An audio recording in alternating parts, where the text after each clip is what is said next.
and down. Good evening.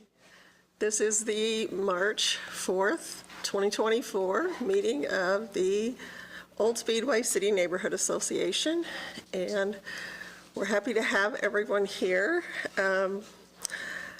I would like to introduce our current treasurer, Barb Hellier, and she's a longtime friend of our speaker, so she's going to tell us all the wonderful things about her.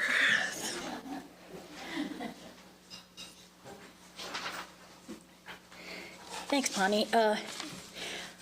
Today we're going to have Eloisa Garza speak to us. She's come to our organization in the past and spoke and has always given us lots of good ideas about getting ready for the spring, getting ready for fall. Eloisa and I met many years ago, 70s I think, when she was working for a race team. She was one of the first women working on a race team back in that day. And she did the hard part of the fiberglass work, which back in those days was all the race cars were fiberglass. They crashed, they had to be repaired, they went to her. Well, since that time, she stopped racing, and she is a master gardener and past president of the Hendricks County Master Gardeners Association. She's also past president of the Indianapolis Rose Society. And just recently, I think it was last month, she received an award for her educational program that she did out at the Plainfield Correctional Facility, working with the people out there. It's called the Larson Educational in the Community Award, which is a very, very, very esteemed thing. She's also a beekeeper. I know she's come to us and talked to us about bees before. So with all that, I'd like to introduce you to Miss Eloisa. Thank you, Barbara. Thank you, Barbara. I feel like I'm kind of like here, right? I'm going to pull this over here a little bit. Is that, we're good? Yeah, right? I have a loud voice. My voice carries, so hopefully this is quite a bit. These are already out, aren't they? If you have any different parts of your yard, you're seeing a little bit of the white and the yellows, and aren't they just, gosh, yellow, bright, sunny, right? Yeah, I love daffodils because they always bring spring to mind, followed by a lot of the other spring bulbs. We'll talk about those a little bit later. What I'm going to do, don't have a specific, I've been here a few times, and it seems like we've always had like a specific topic. Now we go off of that topic a little bit, but I just thought this go around maybe we'll just do a little bit of talking about a few different topics. And here in this audience, thank you for coming. I don't, at least I don't have to say you had to, you know, trudge through that horrible weather out there, right? No Larry, no big coats or anything like that. Is amazing. The almanac says that we are going to be above normal in this area, so it's going to be warm. Spring seems to always get cheated. Winter wants to stay longer, you know, takes away, and then sometimes summer comes in way too early. How many times have we experienced that with boom, it's just so hot? I am very hopeful, so very hopeful that this will be the year that we'll have a nice long spring. Wouldn't that be just wonderful? Yes, love that. So with that said, I am going to, what was that one thing that they said was that March is, the Romans named it Mars. It comes from Mars, the word Mars, the Roman god, and it was because of the military, the armies, right? They said that in March, they started marching. It was time. The weather obviously is getting better, right? And the farmers would start tilling. So, you know, thank goodness that, in a way, that has changed a lot. But the thing that hasn't changed is that the weather still affects both of those things regardless, you know. The weather, it's always about our weather. We can't talk enough about weather. No control over it whatsoever, but by darn it, we sure do have a lot of conversations about it, but that's okay. That starts a conversation. I love conversations. I want to talk a little bit about getting started. Lots and lots of people are either started little seeds indoors, some even outdoors. A lot of people started cleaning up their garden a little bit too. It's just the good weather and everything else. So I'm going to show a couple of different things. I mean, we all know that if you have, I didn't bring a seed package, but you know, I didn't bring any of that. You can start some seedlings inside. Light is really important, so you have to figure out how to do the light and all that. I'm going to talk a little bit about what you can do outside that'll get you, you know, we all want to get into that soil. We want to, you know, get into that. You know, we do so much of the, okay, winter, let's take a little bit of a rest. I think gardeners need to think about themselves and allow themselves to rest. Winter is rest time for a lot of our plants, our substrates, as we need to take that rest too, so we can get ready for it.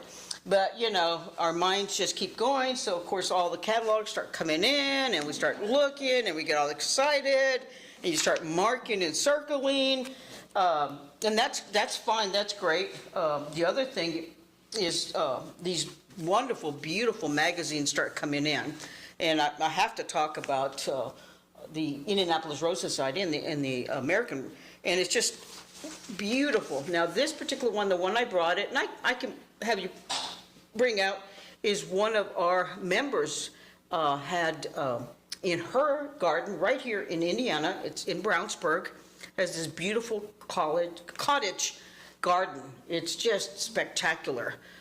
Been very fortunate to go to it, very fortunate that we're friends. This last year, she went to England, her and her husband. She has her grandchildren there. And while they were away, it was the perfect time. The deer came in, and they started feasting on the little stuff, the little blooms that are coming out and everything else. So they weren't there to kind of, you know, chase them away and everything else. So they did a lot, but you know, instead of getting really, really upset, of course she cried. I mean, you know, we all cried with her. They both said, okay, that's fine. Let's start over. We're going to cut it way back. And then we can kind of redesign a little bit. And that's a thing that I want to say, don't ever be afraid to start over if you need to. Nothing wrong with that. If you do a few wrong things, you know, that's an experiment. Keep in mind that most of you, when you start over this time, you're doing it with experience. You know, when we were younger, when we first started gardening, you know, some of us didn't garden until we got later in life. We made a lot of mistakes, even if people would tell us, you know, oh, don't do that, don't plant that there, we would go ahead and do it. Well, now you have, most of you have experience. And if you don't have experience and you're starting your first garden, right here, there's a lot of people right here, there's a lot of good information out there. Stick with your local gardeners. You know, you can see a lot of things, you know, on YouTube and everything else. I trust a lot of these magazines. They know what they're talking about. They tell you if it's zoned correctly. But stay local. Talk to some of these gardeners, and, you know, a lot of times it forms a really good friendship. And that's what it goes back to. We need to remember to nurture ourselves. And, you know, we're always wanting to know what's a new plant, you know, what's new and coming, and what can I do so it's going to be better. Excuse me. A little bit of a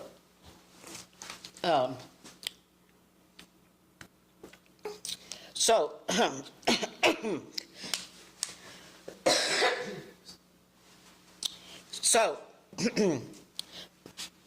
here's what I need to ask you, ladies. Where was I? We're always Excuse me. Yeah. Yeah. Maybe we should stay with what we got. Right. And that's okay. I love new things. I always want to add something new and different to my garden. This year, the Herb Society says that, so sorry. Yarrow is the herb of the year, okay? So for native, on the native end of it, they announced that the rattlesnake master is the native. And both of those are quite unusual if you think about it, in their shape and what they do. I thought that was a great choice. Excuse me. So anyway, getting back to these, wonderful, take time, read, look at them, circle them, start your planning. We all know that it's really important to plan ahead. And that's what we always want to do. And there's a few other things we want to do. Tell people what you want. I got these for my Christmas present. Aren't they great? Tell people what you need. You don't, just, wow. Yeah, I love these. She was a really good friend of mine. I have to show them off. There's lots of other new little tools that go out there and look them up, get some reviews, spend a little bit more money on a good quality tool. I know that a lot of you have been gardening for a long time. You have some old tools and they work really good because you've been taking care of them. And that's what you need to tell some of the new gardeners, take care of your equipment. Don't just go pitching them. Don't forget them outside. Let them get all rusty. Okay, so what I did is I planted these way back. I did several pots, big ones and little ones, and I did a variety of the tulips and alliums and crocuses and a few other things, of course daffodils too. And I've layered them so they can start popping out at different times. And there's plenty, if you layer them, knowing when they come out, the daffodils, this doesn't have daffodils, but the daffodils usually come up first because they come out first. So they pop up and then they start kind of going away. In the meantime, the tulips start kind of creeping up on that one. And then you get those blooms. And then if you do alliums, they come out a lot later. So, they're up a little higher up. And then they just, and they're spectacular. I love alliums. So we have these here, and you can see, just because the weather that was outside, these just came out of cold storage, so they can be planted. You can actually plant them outside right now. Some of them will give you some blooms, and some might not, but they're going to give you blooms next year. So it's not too late. I know fall is usually the time. You can cheat. You have to go with the weather. They tell you, plant things in there up until the ground freezes, right? Did the ground freeze this year? Did it? I don't think so. I know so. This is also an excellent time to go ahead and start dividing some of yours. The weather's good. If you take, I didn't bring one. I have a little bag here. If you go and you dig something out right now to divide, let's just say an iris or something that they're starting to peek up, and you had a whole bunch of them there.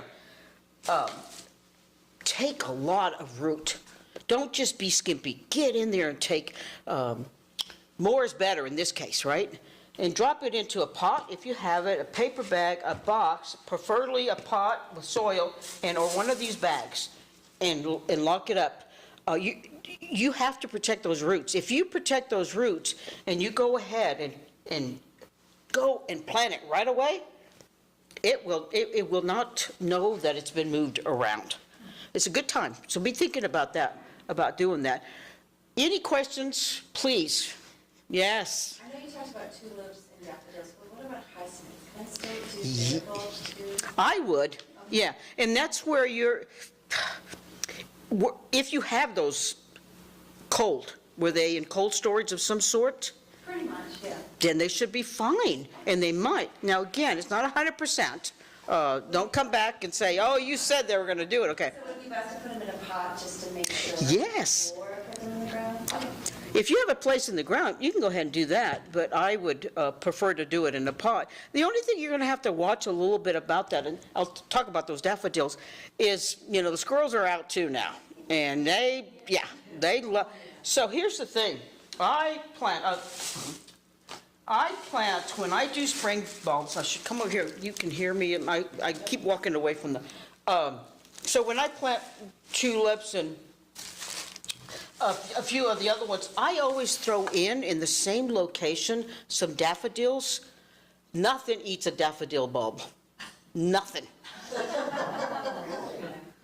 And they multiply, and we know that.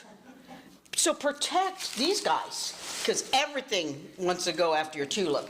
Everything wants to go after the bulb. When they come up and they're like this, oh, the little rabbits, I love them. They're just gnawing on there. But if you do daffodils to protect your spring bulbs, that's why I used in a grouping. And again, you're not going to take away from the show of that tulip, because the daffodil will be gone by the time. The only thing left is the foliage, and that's okay. So, all right, so the other thing I do to occupy my winter time is a lot of people have started talking about these. This has been going on forever. As a matter of fact, I know that, you know, your grandparents and your parents probably did, they did them in various different containers, not necessarily these kind of containers, but this is the easiest for a lot of people.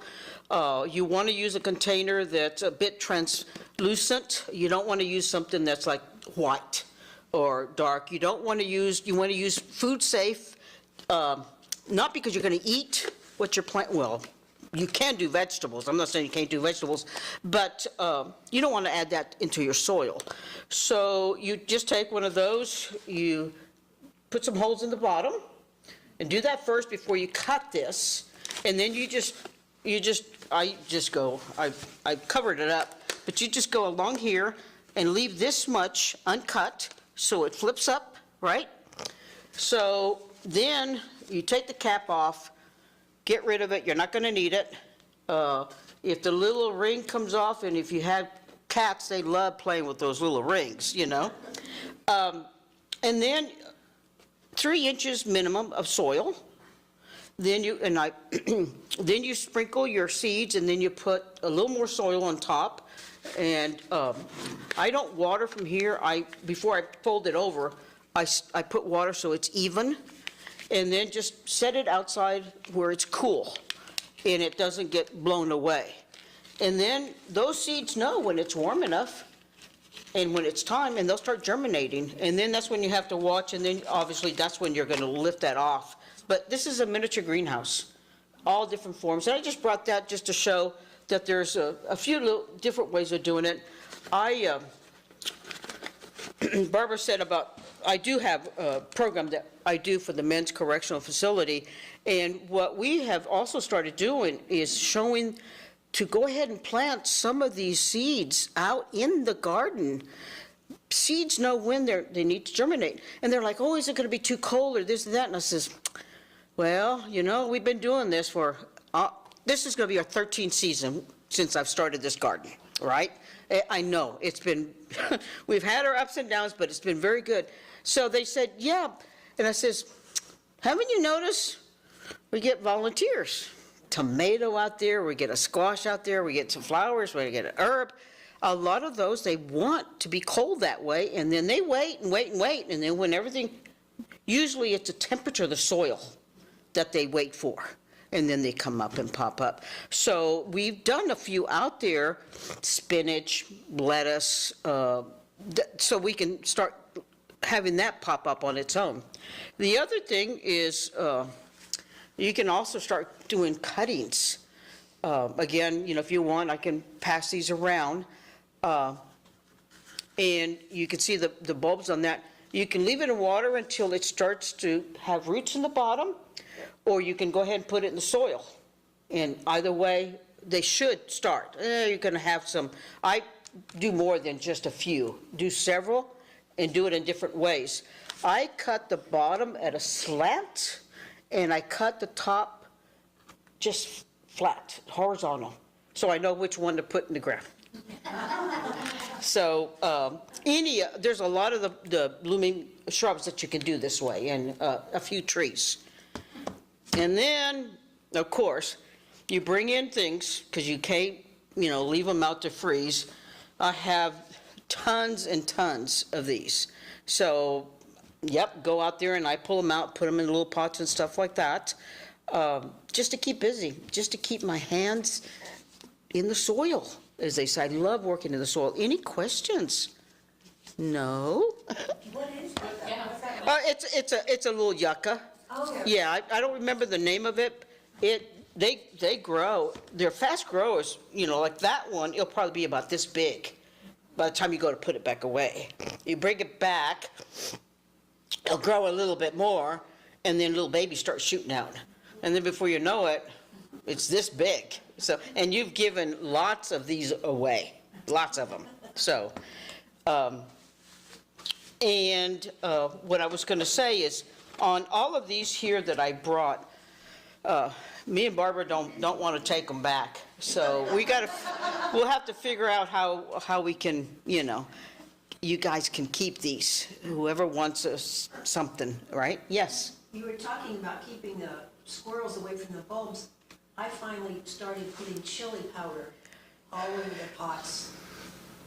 Because even with the daffodils in there, those little critters, those squirrels are just, Yeah. they never stop. They don't. And I've had to redo it again a couple of times through the winter, but it does help. Well, especially this winter, because it's been, you know, it's been warm, unseasonably warm. Yeah, that's great. I grow peppers for that reason and dry them and then have them. And you make a tea and you can spray it or put them on there, or you can just dust it on there. Absolutely, that does. It helps. Have another really master gardener that said around the ground you can start putting coffee grounds. Evidently, there's something about that both the bunnies and the squirrels, especially bunnies. Bunnies, the new stuff, they nibble a little bit. It's not going to kill your tulip. You'd be surprised. So it'll recover unless it comes back or tells its neighbor to come over. But anything that starts to come up, that's what they're looking, is that, you know, nice green tender. So that's when you need to protect a lot of your plants, whether it's vegetables or flowers or even trees, you know. Something's going to come over and start nibbling it as it starts to leaf out a little bit too. There's all different ways of protecting them. Before I kind of move on a little bit more, and somebody's telling me what time we have. We don't want to go too far over, but I really want to open it up a little bit about, I have experience in beekeeping, different, I haven't even talked about roses. Oh my gosh, you can get me really talking about roses. I love roses. They're just beautiful. I never had roses for years and years. And I'm glad that I was asked to go and attend a couple of, well, one, it was a show, a friend of mine, and then go to one of the meetings, and that's pretty much all it took. I went to see if I could find, they weren't selling me just a single at the local Kroger. I wanted to get a couple of roses, and they're just a whole bouquet, and I really didn't want a whole bouquet. Anyway, the rose has thorns. Bees sting. I love both of them. I love both of them because of what they have, what they offer us. You know, you have to remember what some of this offers you. Sweet honey. Oh my gosh, right? Roses, the fragrance of rose will give you, or the beauty of a rose. So, I don't know when it happened, but they weren't always called thorns. They were called pricklies, right? I know. So I'm going to do it this way. I'll walk away from it a bit, but let's just pretend we have a rose here. I can take a rose or a bouquet of roses, and I can offer it as a form of appreciation, thank you, or I'm thinking of you, get well. And then there's a gentleman over here, said it over here, quite nice looking gentleman, as a matter of fact, and his wife is saying, yes, he is. I could, but I'll do it this way. He could offer me a couple of roses. Well, that might be interpreted a little bit, love, or just, again, let's be friends. So those roses, just don't have to say a word. You just hand a rose over to somebody. A lot of times, we have roses, and you just want to go put your little nose in it. Not all of them have fragrance. We know that some of them, in order to have that gorgeous beauty, they're not going to be very fragrant. There's other fragrance. They're edible. Again, I'm pointing to that, but roses are edible. You can make teas. You can use them in all forms. It doesn't have to be sweet, but if you add honey in rose petals, oh, now we're talking. You could do that even over like ice cream. Yes, right. Most people like cream cheese, right? You can just kind of stir that up together. You might want to ask me back, and I can bring let's do a cooking thing on it, so. Rose petals? Excuse me? Any kind of rose? Okay, good question. I don't use any rose petals that have been sprayed. So either use your own, or go to a friend's, or if there's a garden that you know that they're not spraying, right? Okay, so here's the thing about the petals. The ones that have the most flavor is not that dark red one. It's very pretty, and you're still going to use it, but it's usually your pale yellows and pinks that have more flavor. I tell people, go out to your garden if you have roses, or your friend. I went over, Teresa said, I was actually doing I think it was called the sweetness of honeybees and roses. One is for the beauty and the other one is for your taste buds. When I went to her garden, she told me to go to her garden, and she says, go ahead. She was in England. I know where she lives. I know the gate. But I did, she says, go and cut whatever you want, some petals, you know. I'm trying to get to that page again. I had it just right there, but anyway. So she said, so I did. So a lot of your old roses are more fragrant. I tell people, go to the garden, smell. And usually if it has a fragrance, put it in your mouth, and see what kind of little flavor it has, right? And it does. The ones that are red, you'll go ahead and pick some of those, because like if you're making night, you can use them for the color. So let's just say I made a trip to England back in September. Oh my gosh. Gardens, loved them. Oh my goodness. Roses, oh my goodness. I was there for 2 weeks. It was great. Well, you know how high tea, you're going to have little sandwiches, right? Little biscuits. So cream cheese and the fragrant rose petals, you kind of bruise them up and put them in there. But then on the little bread, you put the red petals out there. So then when you cut it and you look at it, you can see that beautiful color in there, but then you have the flavor of it. Yes, yeah. So anyway, more questions, so really, I'm putting it out there. Yes? Do you have any input on if we're still in a drought, or if things are getting better there, or? Good question. 3 years. A lot of, last year, everybody says, oh, because the last year, actually, go back. This last year was really the third year. So we still definitely, I don't know, there's been predictions. We're supposed to be pretty wet, but I don't know. That's going to tell us. We didn't have any snow, not even ice, We had no moisture over the winter.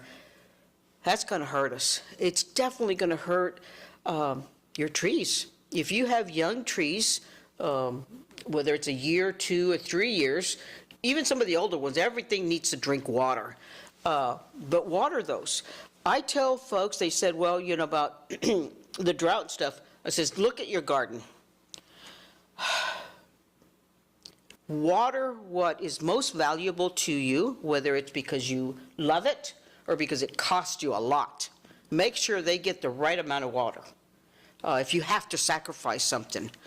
But you have to get out there and water. And we all know in order to water a plant, it prefers not to be sprayed up here. It prefers it down here or in the ground, and it takes it up from the roots, you know, it doesn't take it up from here. A little bit, we know that, but, you know, everything needs water. Honeybees, in the wintertime, they need water. Obviously, in the summertime, all of our pollinators and birds, they all need water. So to answer your question, you know, there's other predictions, everything else. Let's hope that our spring is going to be long, but there's going to be a little bit of moisture in there. We really could use it, no doubt. So, yes. So I did get a beehive, like container. Yes. Because I was gonna put it at my school, and then my principal was like, that's not a good idea. Who else is allergic to bees? And so we are gonna set it up. But what are some of the best flowers? Should we just do like a wildflower mix? Is there something in particular for like starting a beehive that would be good to have for them to like, you know, start? Okay, since you're in this area, you know, you need to look at what's native in this area. Bee palm is huge. I know you're going to say, no, I don't want. Lamb's ear is another one. Some of your mints. Herbs. Let your herbs bolt. They love those. They have this beautiful relationship with herbs. It's good for them. So let vegetables also bolt, right? They go in and they will pollinate, you know, the little squash plants and everything else. So natives, no question about it. Lots of, go for a single, like roses. They says, oh, they do, but they go for the old-fashioned one with a single bloom so they can get in there and do that. So, yes. And we could talk a little bit more later if you want to. The next question. Yes, of course. I actually did talk to the Purdue Extension Master Gardener. Got a grant to change like the school garden that's not doing very well to an herb garden. And I kept on saying that you should add sand to the soil because that would help the herbs because it would like make it a little bit more mix or two. But I'm like, what kind of sand should I use? Or should I look at some other types of soils that would make the herbs grow better? Okay. If you're able to, you need to identify what kind of soil you have to begin with. Indiana, lots of clay, we know that, but there are a few areas that are not. So you need to look at that. Sand, if you know, you can just go down to any of the stores and you just get the old play sand. Okay. Because it's clean, you know, so you can use that. Herbs, some herbs like the soil warmer, and some don't want to be drained out. Like, let's take lavender. Lavender loves horrible conditions. I saw a lot of lavender when I was in England. So, rocky, warm places, I add a lot of peat gravel. And so it stays moist, and then that helps drain. Not necessarily in the bottom, mixed up. It's like this pot. A lot of people, you got a big pot, and they says, put things in there to space up so you don't have to use a lot of soil, because they're a little bit lighter. And drainage if you don't have holes, but just for drainage on that one. But it takes up space. It still takes up space, and the roots need a certain amount of soil to get in there. I mix up a lot of peat gravel into mine. You can use some sand on that one. So herbs, do a little bit of research on those. You can have herbs that are going to come up every single year. I have sage in one garden. It's like a shrub. It's amazing. It's so high. I'm not going to say this high, but it's so high, and it's wide all the way around. And it just loves it. It does fantastic there. It gets a lot of the right amount of sun. Light, don't overcrowd your plants, herbs. What kind of herbs? Well, so I'm basing it on the medicinal herb garden that's at the Indiana Medical History Museum. Oh, yeah, that's a great one. So when we went there and we saw all the different types, we're like, oh my gosh, this is amazing. And I would like to try to stay native, and it's just another way for my students to see that like a lot of plants can help you. So rather than right. rather than going to get a, lifesaver, you can just eat a couple of mint leaves. Yes. Or if you, have, an upset stomach, go get some peppermint. Yes, So right. we are trying to base it on that, but then again, too, like you said, I can't do the whole entire No. group that they have there. Right. I only have like 12 nice size. Oh, that's good. But like you said, I'm trying to figure out what herbs and can maybe go together. and what Correct. need, like, their own. Yes, right, yeah, because that is the case in a lot of plantings, some get along really well and some not so, okay? The herb of the year, interesting, is that rattlesnake master. So, do you want to tell them or should I? One of the things that it's good for, come on, what would it be good for? Rattlesnake bite? That's it. Yeah. But like all of that, you need to do your own research and how, and you got to be careful when you get into these little herbs and what you're able to do. A lot of that, what was I going to say? Milkweed is very good if you get a sting, not just a honeybee. Honeybees don't want to sting you. Oh my gosh, they don't want to sting you. They are going to talk to you. If you happen to get around them and they're not very happy that you're there, they'll buzz, okay? They're going to start buzzing. That's the first, okay? If you're still messing around in there, then they're going to get a little bit more. What they'll start doing is they'll thump. They won't sting you, they'll start thumping, right? That's the second one, right? And then comes the third. If you're persistent, then one of them's going to sting. And then that puts out a little bit of pheromone, and the other little warriors are going to come over and says, we'll help you, because they can only sting one time, and they die after they sting. The last thing they want to do is sting you. They really don't want to do that. They're actually giving you, and if you start this, it's kind of like if I go to you and I start doing this, I mean, they're going to come back at you that way. Don't do that. Walk away. Just walk away. That's great that you're doing the herbs, and all pollinators will be very happy. You're not just doing all the different kinds of bees. We have lots of different pollinators. Anything that you do for a honeybee or the other bees you're doing for your hummingbirds and your birds, you have to, when you go to spray for your insects or a disease, read the instructions, be knowledgeable how you're doing it, decide if you really need to do it, because if you're killing a lot of the insects, the birds have nothing to eat. If you love birds and you want them in your yard, you have to have some insects. And it's a good balance. If you just let them do their thing, you should be okay. If it gets to be too much, don't go outside. If it gets to be too much, go to your neighbor's yard and hang out there, Do something like that. Back to take care of yourself. Start out slow. Don't go out there and just go. We always want to just start out slow, take care of yourself. You want to drink plenty of water, or you want to take a break and go have some wine, or, don't dehydrate. Watch the sun. Protect yourself. Wear protective gear if you get out there. This just happened for you guys. I went out to, harvest something, and that was me. The plant had nothing to do with it. That was me. So, any more questions? I can talk. Do you think that I'm just overly anxious, or do you think that because we seem to have warm weather that we'll be able to plant a little earlier this year? Nobody ever says you can do that. Did you bring your crystal ball? So, I was going to say that.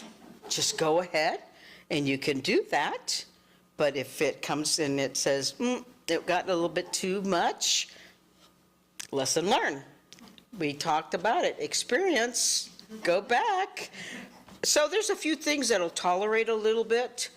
You can do some protection. If you have planted something, let's just say you planted something that's tender, you can use something like that, or a flower pot, put on top of it. If you have a whole roll of something, you need to go and put some cloth over that. Do a little protection. If it's going to, we've had it before happen where we had it and it comes down, it gets so dang cold, and it lasted 2 or 3 days and it killed a lot of stuff. But sometimes we don't have that. It comes down, does a little bit, everything's fine. So it's really up to you. You're not the only one. Everybody gets a little bit antsy and they want to start taking stuff out there. If you do, be prepared to bring them inside or cover them or lose them. And that's okay too, so, yeah. Don't put any of your houseplants out. A lot of people like to do that. They're tropicals and stuff like that. Yes, they can go out there, but don't go anywhere now. Those darn tomato plants, they want to go out so early. Too many people come back and they said, yep, lost them all, so. I would like to say for myself too, yeah, I want to go out there and plant them, but yeah, it's a risk. It is a risk. A few more questions? Anything that oh, yes. So last year my irises grew, but they didn't bloom. So your iris is in the same place? Yes, You haven't never moved them? no, I just sort of threw them in when I got them. Okay. To cover them all the way up to the top? Because, they have to, part of their rise zone has to be up a little bit above? Yes, yeah. Yeah. It was dry last year. It was really dry last year. All of them didn't bloom? No. It's a good question. And they were close to a group of echinacea that some of them were taken out. I'm telling you, I just threw them over. Right, yeah. Oh, you could throw them in a box for, yeah. Yeah, my echinacea didn't do well either, and they're right next door. So I don't know if it was Did you- water or if it's, I didn't do anything. Did they look like they had experienced any kind of a drift? Did you spray something somewhere else and it drifted over? Did they look like they had been, diseased or wilted? They look healthy, but no blooms. Yeah. It's just no blood. I don't have an answer for that. Well, I know that after a number of years, the iris blossoms get smaller and smaller. Yes. And they need to be lifted and separated. Yes. And then I also know that they get a rot. The borers. In all the years is that what it is? Yeah, the borer. In all the years I've been growing iris in several states, this is, I think, in my backyard in Speedway now, I think last fall when I trimmed them, it looked like some of them might have something. But if they look healthy, Yeah, I don't know why they wouldn't bloom at least a little a bit. little, right. And the borers, they'll get in there and all you have to do is dig up there, and if you see a little hollow in the rise zone, a lot of times you'll find the borer. Then you need to address it right away, because they'll just go from that on and on.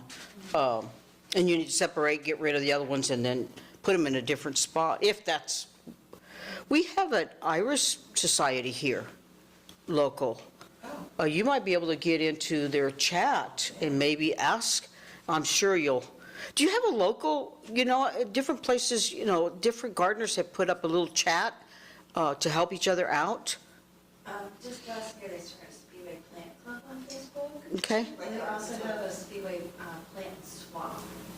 Yes. Oh, okay. So speaking of swaps, which is good, I'm glad you brought that up. But you can go in there and post that question and see if, what kind of response you get back. I have a couple of friends, they belong to the Iris Society. That would be, something but I would recommend maybe going there. Again, local and knowledgeable people are around. That's where you need to go. In your area, there could be something that's just in this area and it has gone around. It's very possible. When you said plant swap, yes, we have a lot of garden shows coming up. We already had some of the seed swaps. We have plant swaps, and of course, selling of plants and what have you. For the plant swaps or if you're going to buy other plants, just kind of be careful. You don't want a disease to come in. You take a look and make sure there's not any, any little pest on it. The other one that's getting a lot of attention now is the jumping Asian worm, and that can come over with it. That, don't be fearful, but that's the other thing that's been a lot of talk about, which is good. That way you know about this and you can spot this. You can see that. Those little Asian worms, they like to hang out together. You know, so if you see a whole bunch of them together, you got a problem there. So, yeah. Isn't it like a mustard trick or something like that? Like you spray the ground of mustard and like they'll make the worms come up? Really? I don't know. I just wonder if there's a trick to make them come up because then you can identify them. Because I heard with the jumping Asian worm, they have like a band. Yes. And that makes them very identifiable. Yes. Than it's just a regular earthworm. Yeah, earthworms are more like this, and with there, they have that band, and then they kind of long. They're long. But yes, you can identify them. But I don't know about that mustard thing. That's, again, you know, go out there and do a little more investigating. If I find out, is there a way that I could find some answers and Barbara just send it back to this group or not? Yeah. Especially on our Facebook page. Yeah, Oh, if you take an agenda, there's our Facebook, I better take the agenda. I will take the agenda, right. that'd be great if you'd send it to email with me. Right. Go to the, if you go to any garden shows, there's lots of garden shows, they're coming up, and they're all around. I think this weekend, there's one in Martinsville. The next week, there's going to be Greencastle and Bloom. I think over here, Hamilton County Master Gardeners, when they have their plants out, oh my gosh, that's one to go to. But they have amazing plants and shrubs and even a few trees. But try to, if you want to go, they're a lot of fun. A lot of these garden shows, they try to stay within garden, the small ones. You know, flower and patio, you know you're going to get a lot of the other stuff. It's just part of it. But when you do that, sometimes you can talk to somebody, a vendor, that has certain plants there, and you can have a lot of answers from some of those vendors. So sometimes it's just good to go out there. Again, I always say local. I used to do a lot of vegetable gardening. So the man at the correctional facility, we started out with vegetables, and now we've expanded. We do have some flowers because we know they do well. We have lots of herbs because we know that does really well. This year, I was able to get some bulbs, and we actually planted bulbs out there so they can, yeah. You have to be minimized. You can't do big clusters of anything. They moved the garden to a different location. Last year was a tough one because we had that dry. But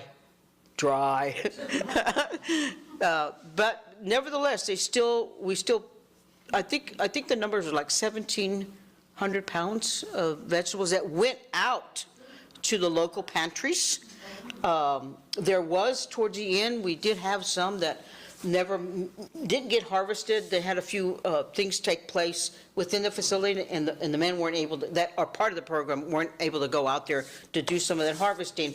I've been doing winter classes. I have a few more master gardeners that have decided to also help. Last Tuesday, we had a class. We've been having classes every other Tuesday. Now we're down to every Tuesday. We have one of the presenters that's going to come in is going to do nutrition. The men were talking about it and says, let's find out, what does that tomato have? And they said, yes, we want to know. So, somebody to talk about that. About 85 to 90% of the food, the edibles that are harvested, go to our local pantries. If you know of another one, I know that you have one here in Speedway. I want to say that I thought we delivered once before, but I can't say for sure. If there's any other locations, we do Shelter Wing from time to time too, and a few of the other Family Promise. I always love to say that the community sometimes has said to me, Well, that's great, because that way when they are released, and most of them will be released back into our community or somebody's community, they'll be able to have a little bit more and everything else. They give back, they said, give back to the community. And I can't help myself. I tell them, I says, they're already giving back to the community. What they're growing goes right to them, and they are doing a fantastic job because they want it to be good that goes out there.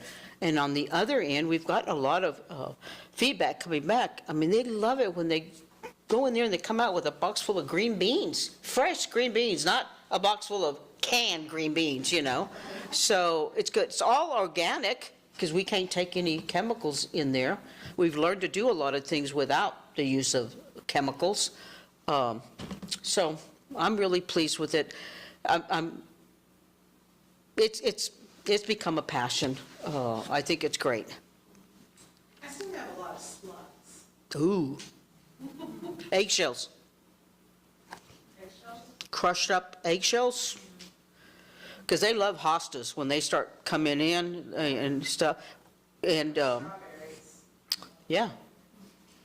Eggshells. Crushed up moth. Not the mothballs, but the little crystal things. That's another. They can't do the over the rough. Interesting. Yeah. So, but the eggshells. Oh. Birds. Get some birds in there. So I have one more question. I made a mistake of just putting a raspberry bush on the side of my house. Yeah. And then it just went. Yeah. So can I, if I dig, like you said, down deep, make sure I get the roots, can I transplant it somewhere a little bit more so that it will be, because raspberries evidently go all over the place. So if I did maybe put it into a garden bed or into a bed that is like, that has a wood structure around it, will that keep it from going like absolutely crazy? Because it took over the whole side of the house. I was not expecting that. I thought it was going to stay Yeah. like tomato cage, and it just went all over the place. So if I dig down deep enough and I transplant it to some place that has like, maybe like a box garden bed, will it stay there, or is there something? You have question. What if? Can I transplant my raspberry bush? That's the first question you have. Yes, you can. Okay. And yet, again, just take as much as you possibly can. Try to mimic where it's at, because obviously it loves where it's at. So try to mimic that. But raspberry bushes usually do well fairly anywhere. Yes, so you know about pruning, though. Okay. Prune. Okay. Like hard. You more raspberries if you do the pruning. The fact that you want to put up like a little structure so you can tie it, yes, definitely do that. You don't need a box to put them in, though. Okay. Yeah. It won't help anyway. I think we should wrap up. Yeah. Unless you put the box way down deep. Okay. Yeah, it won't. Again, thank you very much, and we can talk a little bit more again. I'm hoping you took something away right here. Take these away.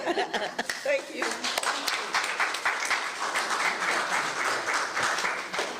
All righty, for anybody that picked up an agenda, we have another quick guest speaker.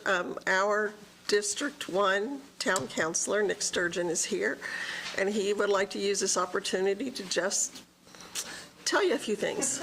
Thank you, Bonnie. I know it's getting late, and how am I supposed to follow that presentation? Especially as, a politician that's sure much more entertaining than what I have to say. But I just want to thank everybody for allowing me to come in. Nick Sturgeon, I am the new District 1 representative to the Town Council. It is a pleasure to serve at your will and pleasure. This is my first time into the elected arena, so to speak. Worked in state government for a number of years, but first time getting out and doing the elected thing, and it is such a pleasure to be able to serve this great town. I've been in Speedway about 17 years. I think officially in June, July will be my 17th year in District 1. My wife, Heather, grew up here in Speedway. When we met, she was living on Auburn and Ford, and then we've been in our current house on 14th Street since 2009. So love this town, especially the Old Town Speedway. It is just gorgeous. Of course, we all know Main Street and what it's transformed over the last, 17 to 20 years. But really, just wanted to come up, give opportunity to just introduce myself, to those that I did not know, and also just put it out there that if there's anything that I can do for you, I serve at your will and pleasure. The feedback that whatever's going on, whether it's in District 1 or the rest of the town, please let me know. I take it seriously. Those that I've interacted with already since being or going into office at the beginning of the year, really, really value that feedback. It's not just me.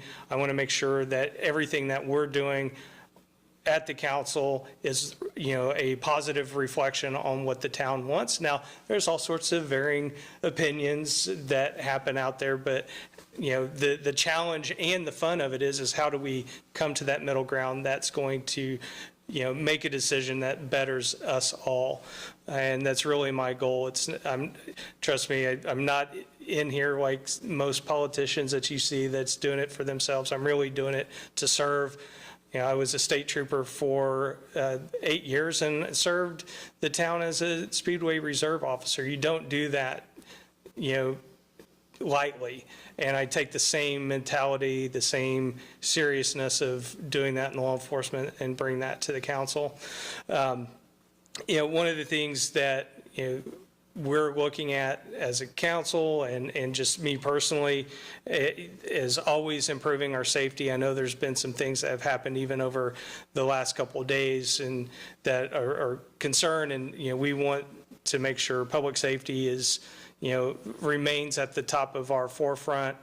Bonnie asked me to look into some statistics, and one of the things that I wanted to share, there's a service that the police department and the town sign up for called cityprotect.com, and that will display within up to the 24 hours, it's about a 24-hour delay, all the fire runs, all the police runs, all of the incidents and issues there. If you want to take a look at it, it's about as real time as you can get.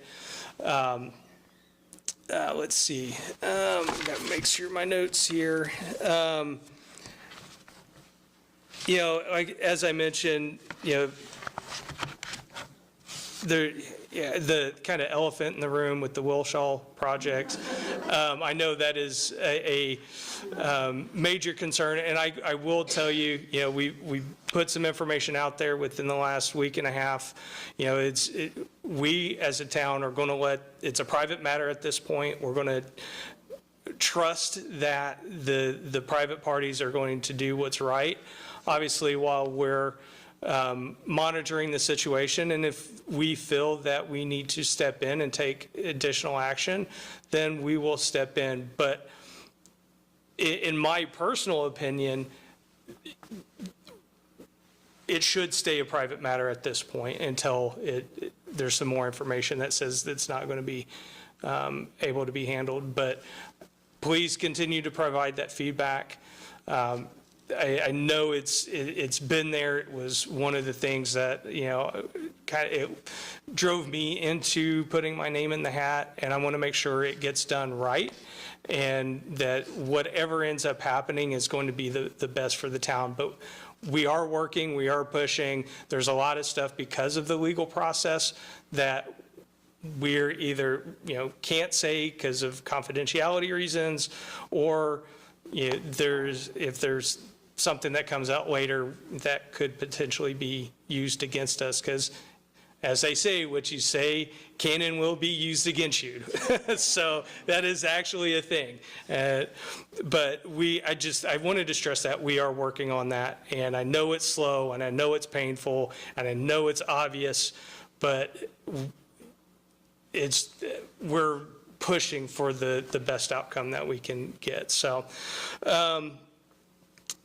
but please continue to provide feedback on that and on anything. I mean, if there's improvements with the traffic, or if there's issues with your roads or sidewalks or anything that you can let us know about, please, that's what I'm here for, to take that input. And I know friends of mine and others that I've met along the canvassing that we did last year have said, hey, what about this? And it's easy to ask a question, and sometimes the answers may not be what you like, but I can't help that. But I will provide truthful and honest responses back, and I will respond. Julie, go ahead. What's the best way to contact you? I was going to get that. So I've got some cards here, but our information is on the town website. But in Sturgeon at Speedway, in.gov is my town email address.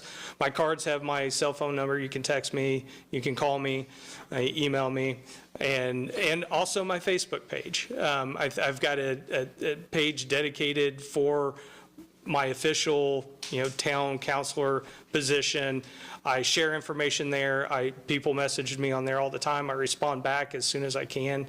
But there's multiple different ways for people to get a hold of me. Plus, I also do, and I unfortunately, because of some health stuff, I wasn't able to do anything in February, but I try to do monthly coffee with the counselor, usually at Founders, but I'm going to try to get those spread around. Because I'm District 1, I feel kind of like I should stay in District 1.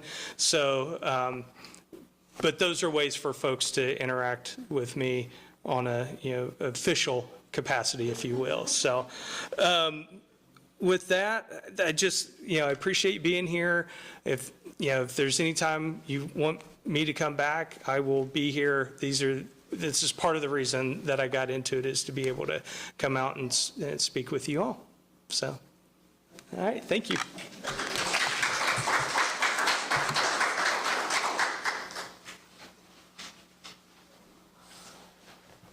Alrighty, we'll take a short break. Please come get the goodies that she doesn't want to take back.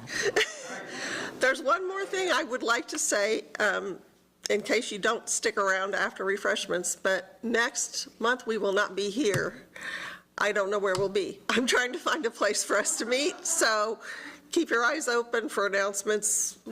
We'll be somewhere, and it'll be a great program. It's going to be Mr. Bennett talking about how we came to be, and it's a nice segue into how the neighborhood supports the schools. It's really, he's got all kinds of cool stuff, so hopefully you can come. All right, we'll take about a 8-minute break here. There's refreshments in the back of the room.